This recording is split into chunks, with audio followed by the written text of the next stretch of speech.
Deus. Que bonita introdução essa feita. Eu não sei o nome do pastor que narra isso, mas já recebi alguns áudios dele nas meditações matinais aí. Que coisa bonita. Que Deus te abençoe, você que está aqui conosco no nosso templo. Nós temos bastante espaço, inclusive para você que está aí em casa. Boa noite para você. Se quiser estar conosco, nós temos bastante. Domingos e às quartas-feiras. Estão me ouvindo bem? Bom, acho que sim. O pessoal da técnica vai me avisar aqui. Estamos no 10º estudo dessa série que tem 28 programas e nós vamos falar hoje sobre a experiência da salvação. Experiência essa que temos experimentado, portanto, desde que o dia que aceitamos o Senhor Jesus como nosso Senhor e Salvador.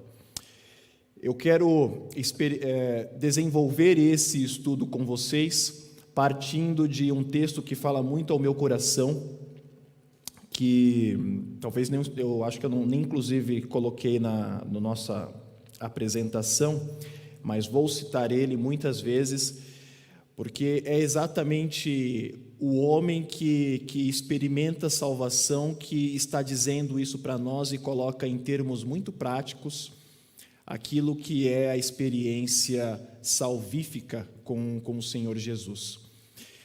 Quando eu leio Romanos, e você pode abrir a sua Bíblia em Romanos capítulo 7, depois a gente vai ler principalmente o capítulo 8, eu encontro no capítulo 7, a partir do versículo 14, um homem que é semelhante a mim. É um homem que naturalmente é um homem crente, é um homem temente ao Senhor, porque essa guerra, essa batalha que ele vive, é só experimentada apenas por aqueles que têm Cristo em seu coração, têm Cristo em sua vida e, portanto, vive num conflito de estar buscando o aperfeiçoamento, a plenitude e observar que existe uma guerra interna.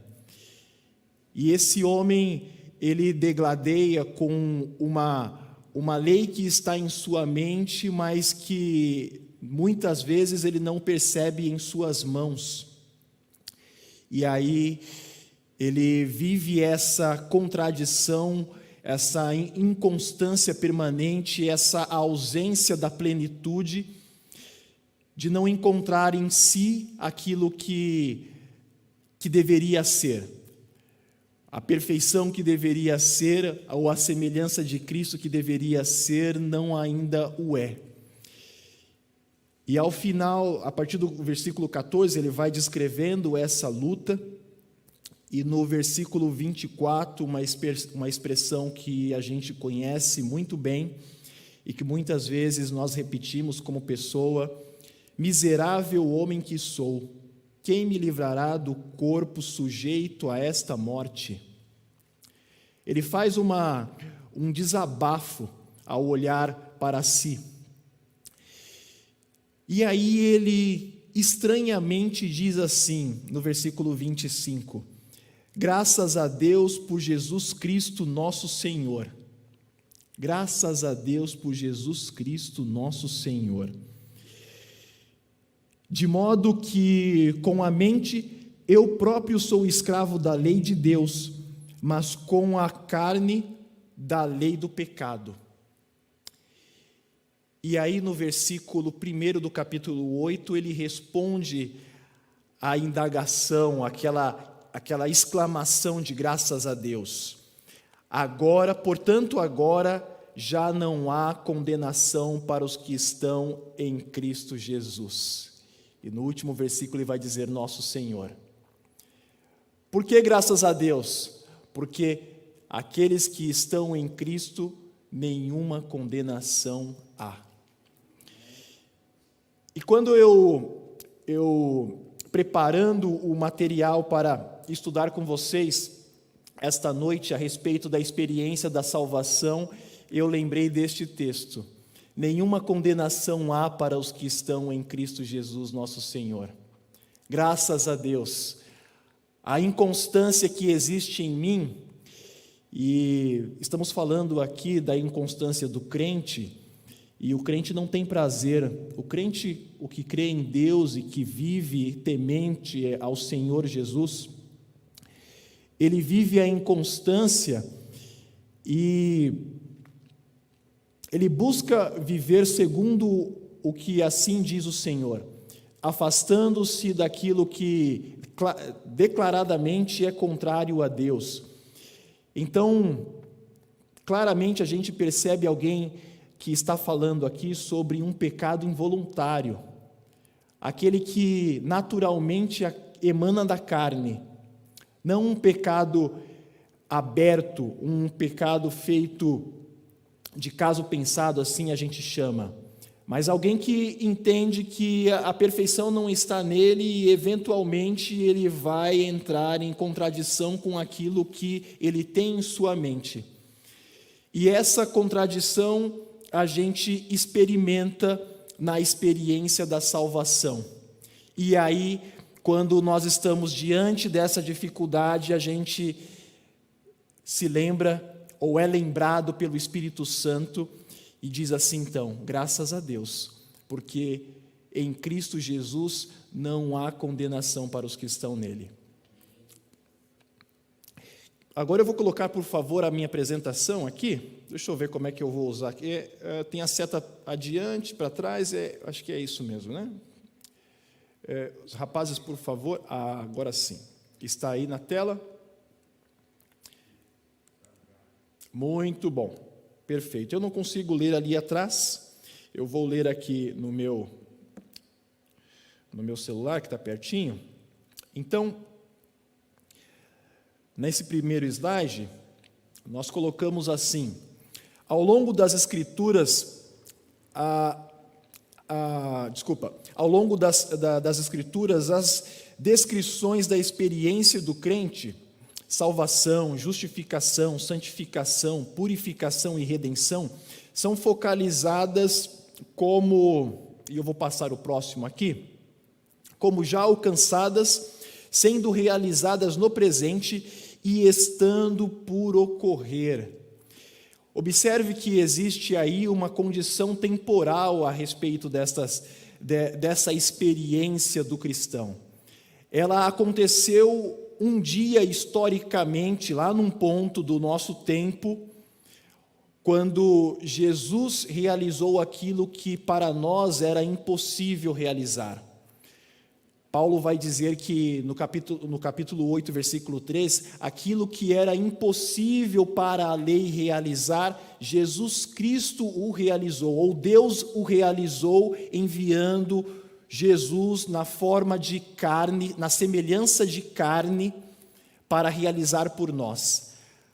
A condenação que estava sobre nós, a condenação que a lei traz sobre nós, uma condenação justa, ela estava sobre nós, mas Jesus, ou Deus, se colocou entre a condenação que que cairia sobre nós e faz o apaziguamento, vou assim chamar. Paga o preço que nós deveríamos pagar. E Jesus se apresenta como o penhor da dívida que nós tínhamos para resolver. E isso aconteceu no passado, mas hoje também apresenta, porque o Senhor, a todo momento, quando nós pecamos e pedimos perdão, e eu vou passar por esse ponto logo, Ele apresenta o sacrifício dele como o penhor pelo pecado que eu deveria pagar. Sim, queridos, Jesus Cristo apresenta-se a todo momento o seu sacrifício para justificar o pecado que eu e você cometemos. Isso aconteceu historicamente no passado, mas também acontece no presente.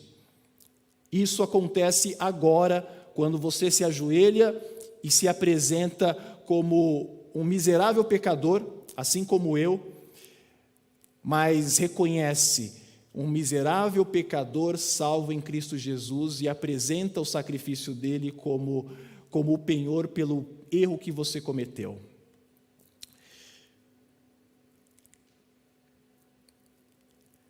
A experiência da salvação que alcança as profundezas da alma provém tão somente de Deus.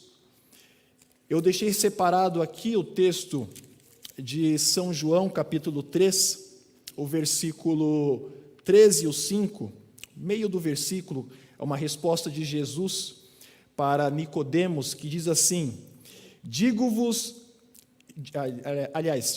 a verdade, ninguém pode ver o reino de Deus se não nascer de novo. E no versículo 5, digo-lhe a verdade, ninguém pode entrar no reino de Deus se não nascer do Espírito. Nicodemos, você está falando de lei, está falando de rituais, está falando de artefato sagrado, está falando de ritual santo, de lugar santo. Eu estou falando de ação do Espírito Santo que ninguém explica como acontece, vem como vento. Você não sabe de onde vem, não sabe para onde vai, mas acontece, transforma a sua vida e te faz experimentar o ver o reino do Senhor e nascer de novo. Nascer de novo. E ele vai dizer da água e do Espírito.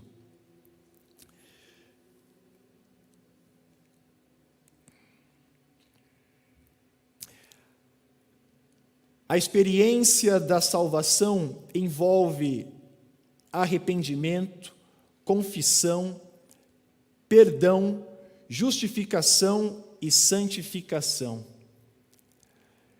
Esse é um processo, a gente imagina que um processo, mas isso acontece num momento de colocar-se de joelhos, arrependido por ter errado o alvo, arrependido por ter dito palavras que agora não dá mais para se recolher. Feridas que você abre naquele que você ama e que agora você vai precisar tratar. Arrependimento, confissão, perdão, justificação e santificação.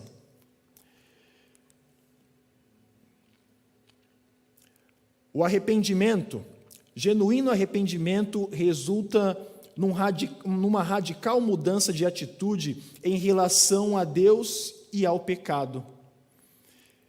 É dizer claramente: eu não tenho mais prazer nisso. É verdade que eu cometi, é verdade que eu sou culpado por ele. Mas sim, é verdade que eu estou completamente arrependido. Se pudesse, recolheria tudo o que fiz, o que realizei. Eventualmente isso é possível, outras vezes não. Eu preciso corrigir a questão com o meu próximo, e em especial preciso corrigir a questão com Deus. A experiência da salvação implica em arrependimento, implica em confissão, implica em receber o perdão, implica em ser justificado, porque pode ser que eu não tenha que pagar o preço, mas alguém pagou o preço por conta daquilo. O texto que está sugerido de Provérbios 28:13 diz assim: quem esconde os seus pecados não prospera, mas quem os confessa e os abandona encontra misericórdia. E é isso. A gente estava, inclusive, conversando com a Raabe a respeito disso numa ocasião. Há prazer no perdão, há prazer na misericórdia.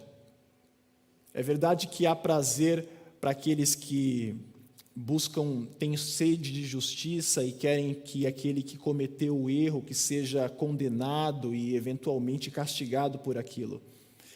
Mas há também um prazer especial, e esse é o Espírito Santo de Deus é o Espírito Santo, Deus presente conosco, que coloca em nosso peito, que é o prazer em ver aquela criatura que cometeu tamanho erro ser transformada e ser agora um cidadão de bem, um homem, uma mulher decente. experiência de salvação. Justificação, aqui está. É um ato divino pelo qual Deus declara justo um pecador penitente, ou o trata como justo. É um tratamento, é uma postura de Deus. Apesar de você ser culpado, o Senhor o torna justo, o trata como tal. De fato você não é, de fato eu não sou. Mas por meio de Cristo Jesus, tudo isso é possibilitado, porque a justiça que não está em mim está nele. Então ele completa aquilo que era impossível para mim.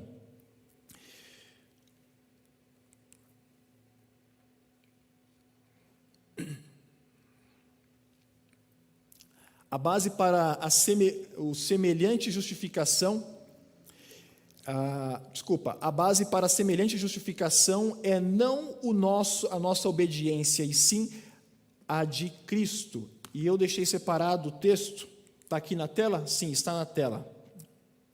De Romanos, capítulo 5, versículo 18, que diz: assim como uma só transgressão resultou na condenação de todos os homens, assim também um só ato de justiça resultou na justificação que traz vida a todos os homens. Aceite o perdão do Senhor. Aceite a justificação que o Senhor propõe para você. É verdade sim que eu sou culpado, é verdade sim que tudo isso que o inimigo pode apresentar diante de Deus com relação a mim é verdade. Mas é verdade também que em algum momento eu ouvi a voz do Espírito Santo, eu recebi o Senhor Jesus como meu Senhor e Salvador. E quando eu estou em Cristo Jesus, como Paulo vai dizer, não há nenhuma condenação para mim. Parece um mantra, mas não é um mantra, isso é a pura verdade. É Cristo Jesus em meu coração, é Cristo Jesus em minha mente, é Cristo Jesus transformando as ações da minha mão, transformando os meus pensamentos, e a gente vai falar disso na sequência, a respeito da santificação. Justificação ainda, pela fé em Cristo, sua justiça nos é imputada. E na sequência, santificação comunicada, ou santidade comunicada. E assim, o resultado dessa experiência de salvação é santificação, adoção na família de Deus, certeza de salvação, vida nova e vitoriosa, o dom da vida eterna. No capítulo 8, Romanos capítulo 8, volte lá a sua Bíblia, no versículo 14, Paulo diz assim: porque todos os que são guiados pelo Espírito de Deus são filhos de Deus. Pois vocês não receberam um espírito que os escravize para novamente temerem, mas receberam o Espírito que os adota como filhos, por meio do qual clamamos, Abba, Pai. Versículo 16, o próprio Espírito testemunha ao nosso espírito que somos filhos de Deus. Se somos filhos, então somos herdeiros, herdeiros de Deus e co-herdeiros com Cristo, se de fato participamos dos seus sofrimentos, para que também participemos da sua glória vindoura. Aleluia! Nós somos tratados não como criaturas de Deus, nós somos tratados como filhos de Deus e co-herdeiros por meio de Cristo Jesus da herança que está reservada para os filhos de Deus. Aquele que experimenta a salvação, experimenta o fato de ser adotado por Deus e ser então chamado de filhos. Você é filho de Deus, você é uma filha de Deus, um ser amado, um ser cuidado, um ser mimado pelo Senhor, um ser também corrigido pelo Senhor, um ser também disciplinado pelo Senhor. Não nos esqueçamos disso. O ser adotado como filho implica em ser cuidado pelo Senhor com aquilo que Ele tem de melhor, e se necessário for, Ele vai te disciplinar. No presente, uma vez que o sangue de Cristo traz purificação, justificação, santificação, o crente é agora nova criatura, as coisas antigas já passaram, eis que se fizeram novas todas as coisas. Agora você e eu experimentamos uma nova perspectiva de mundo. A gente vive então numa nova cosmovisão, uma visão a partir da ótica de Cristo. Agora você olha para aquele que hoje abusa e sabe que existe ali uma vida que um dia foi abusada.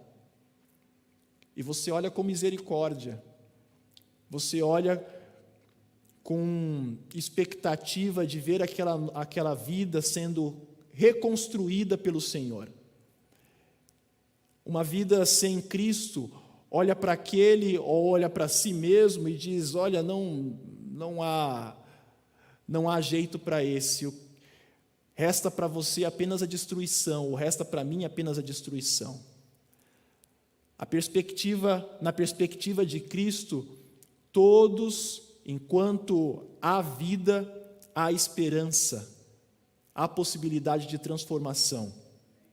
E nós experimentamos isso no presente.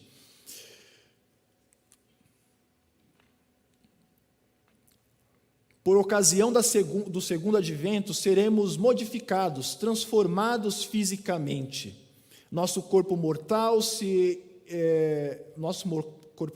e corruptível será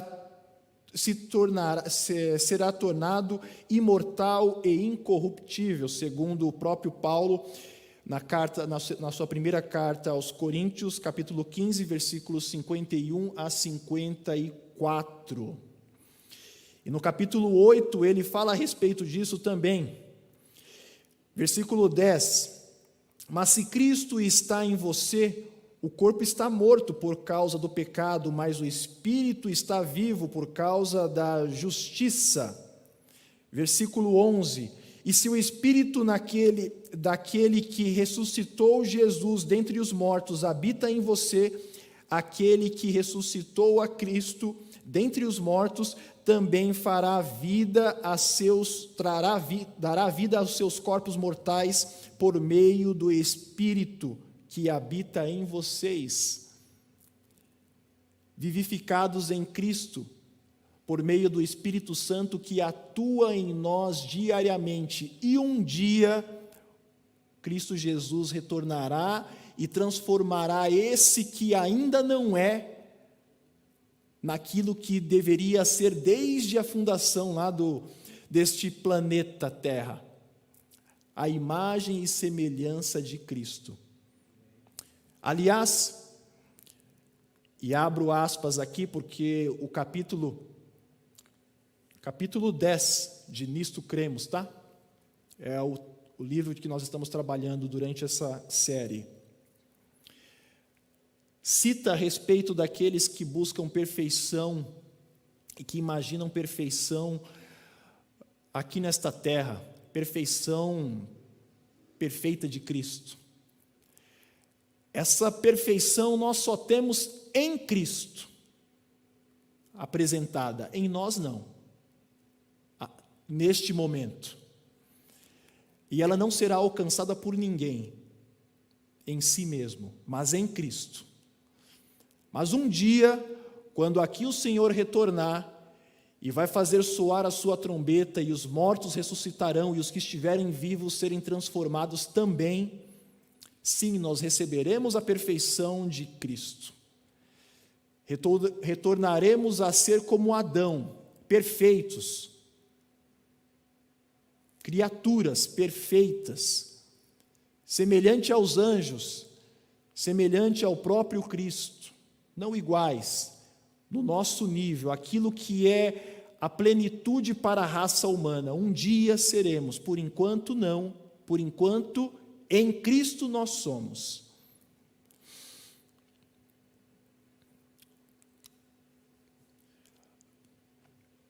Entretanto, nosso caráter deve experimentar transformação durante o período de preparo para o segundo advento.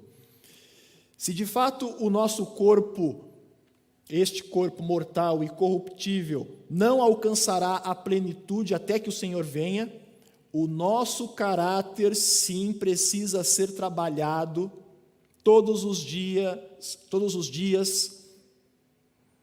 num processo de santificação que começa quando você recebe o Senhor e termina quando Ele volta, seja você estando vivo ou não.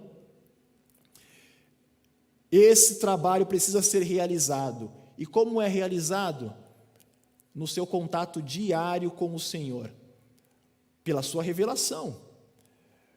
Você certamente vai encontrar a revelação do Senhor na natureza, certamente vai encontrar a revelação do Senhor na palavra, certamente vai encontrar a revelação do Senhor num outro ser humano que,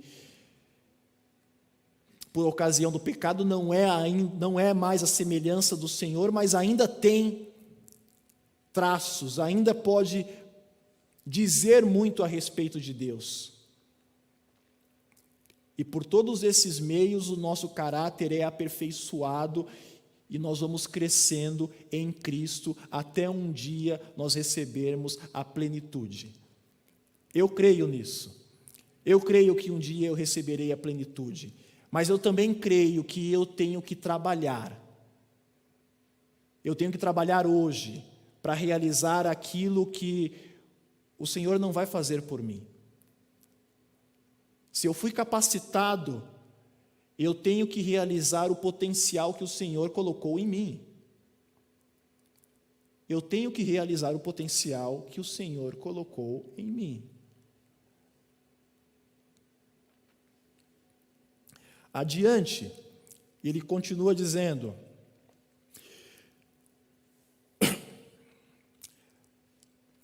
participando da natureza divina, somente através de Cristo, o que transforma seres humanos em imagem de seu Criador é a habitação íntima ou participação do Senhor Jesus Cristo. É a atuação do Espírito Santo em nós. A próxima apresentação ainda diz assim: um processo dinâmico. A santificação é progressiva, através da oração e do estudo da palavra.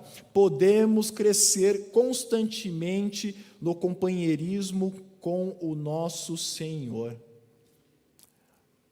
Não é um dia salvo para sempre. Não. É um dia após o outro, buscando o batismo do Espírito Santo, desenvolvendo as virtudes do fruto do Espírito, como diz Gálatas 5:22.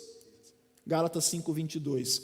Todos os dias buscando o batismo no Espírito Santo. É como Lamentações de Jeremias, capítulo 3, não lembro exatamente o versículo.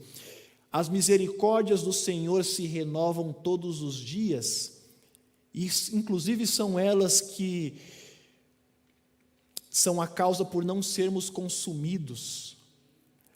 Todos os dias nós temos segundas chances, ou temos segundas chances, de refazer aquilo que a gente errou o alvo, aquilo que a gente equivocadamente escolheu, Todos os dias, a misericórdia do Senhor se renova. Todos os dias eu tenho oportunidade de construir um pouco mais no meu processo de santificação, no processo de desenvolvimento do fruto do Espírito.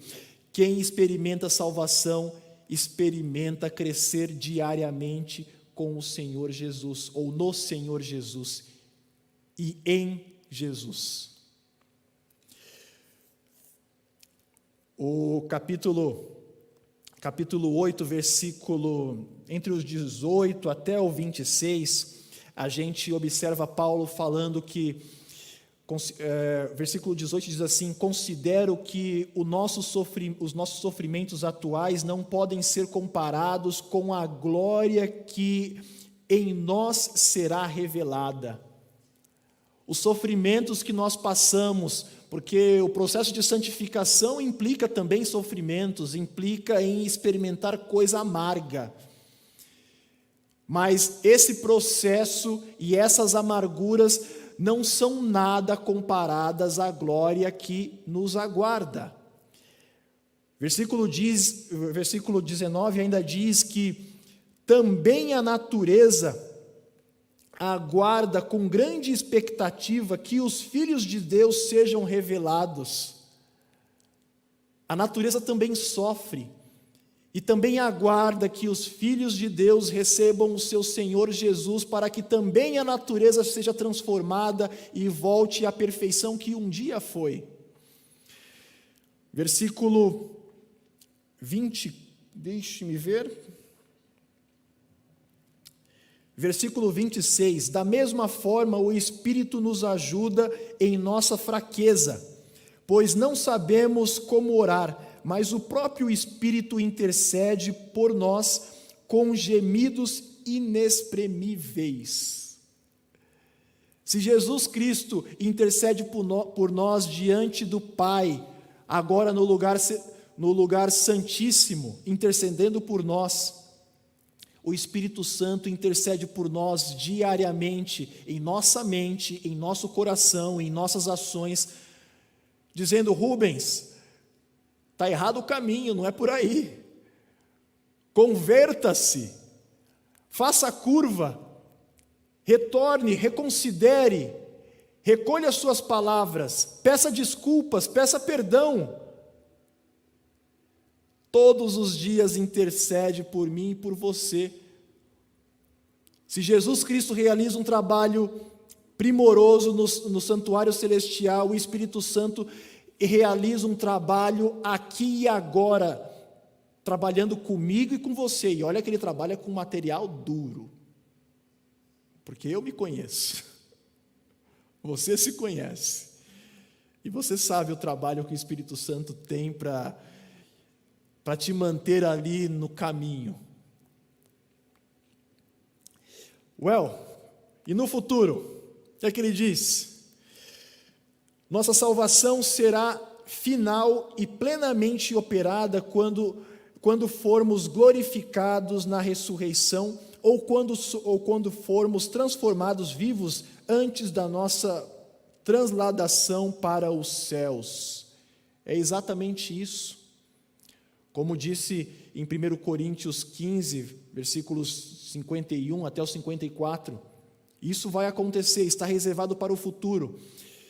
A experiência da salvação é sim porção no passado, é sim porção no presente, mas a nossa esperança é sim alcançarmos a porção do futuro, que é a glorificação.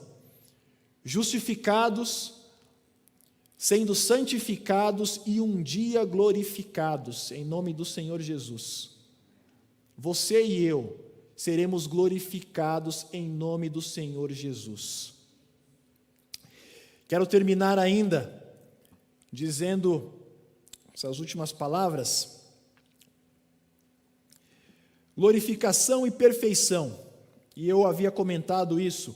Alguns creem incorretamente que a perfeição última, que será trazida pela glorificação, já se encontra à disposição do ser humano. Santificação é um processo de todo o dia. Mais uma.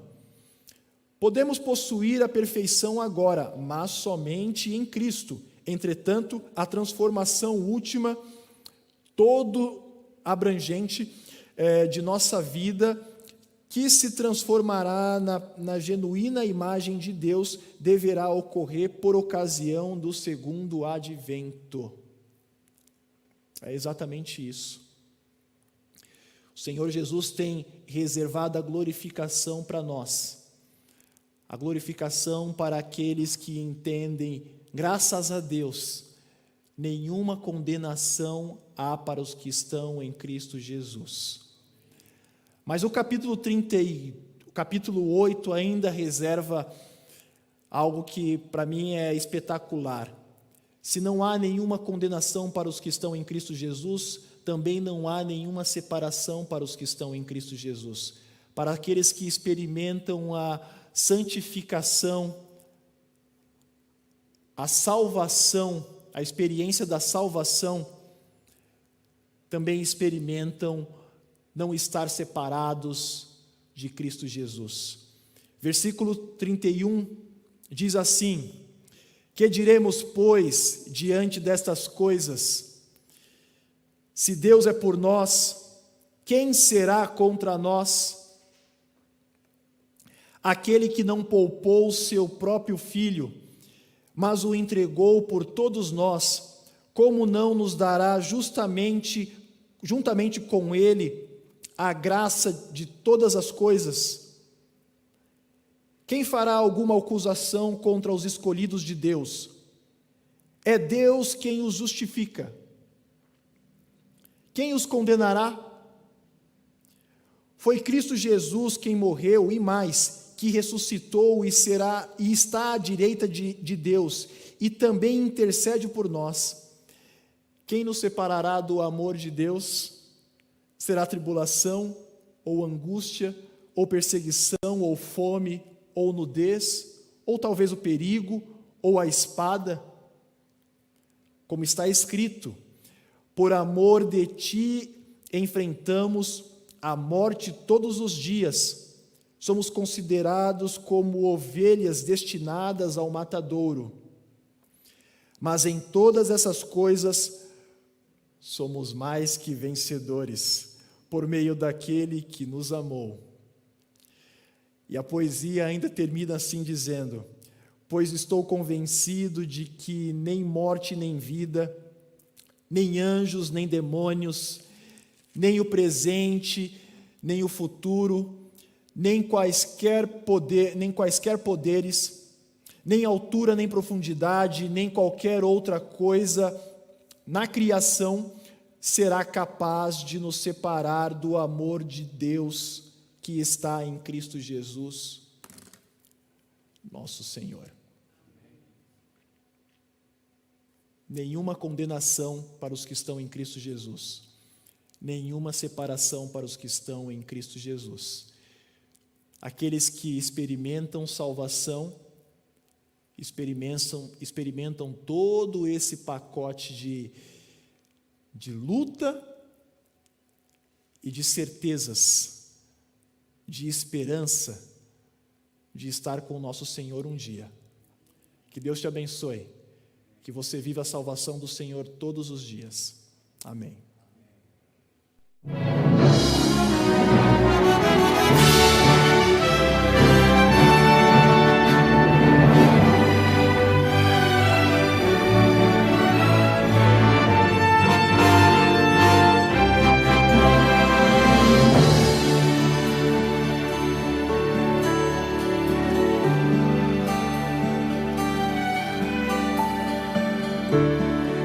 Hoje em diante escolho viver com Jesus,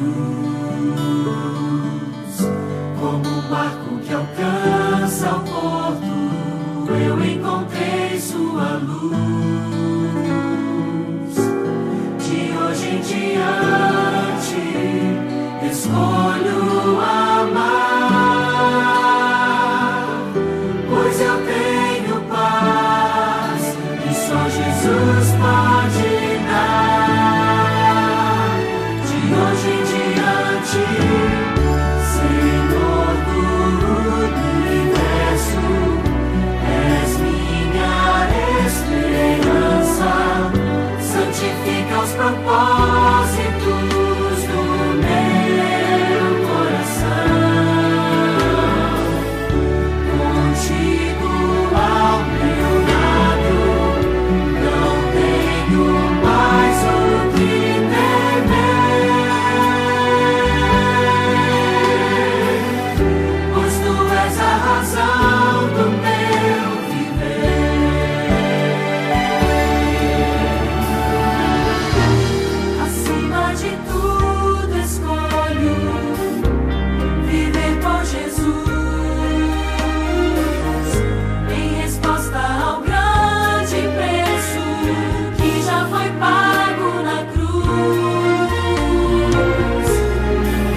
passos pra não me perder. Descobri que és minha razão de viver. De hoje em diante, Senhor do universo, és minha esperança. Santifica os propósitos do meu coração. Contigo ao meu lado, não tenho mais o que temer, pois tu és a razão do meu viver.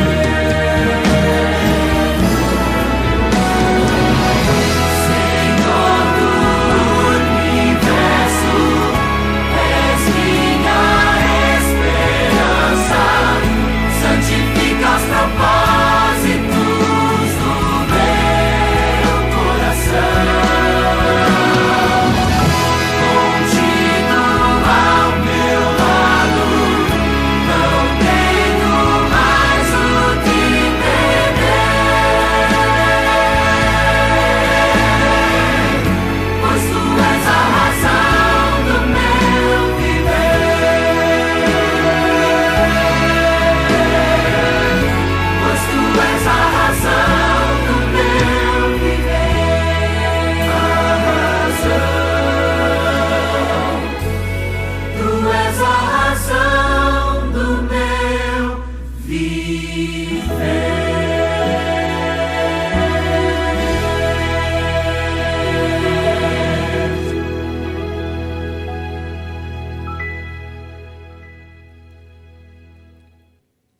Amém. Amém. Bom, Pai, agradeço pela palavra dada a nós, palavra que foi semeada em nossos corações, em nosso coração, e que ela deu o fruto apropriado, no tempo apropriado, Senhor. Que tenhamos uma semana em Tua santa presença, experimentando a experiência da salvação todos os dias, Senhor. Colhendo diariamente as virtudes do Espírito Santo, Senhor. E nos reservando para o dia tão glorioso do Teu retorno aqui, onde a Tua igreja será glorificada. Eu espero por isso, Senhor. Almejo por isso e trabalho por isso. Que assim seja também com os meus irmãos. Que a graça de Jesus, que o amor de Deus, o Pai, e que a comunhão do Espírito esteja conosco. Amém.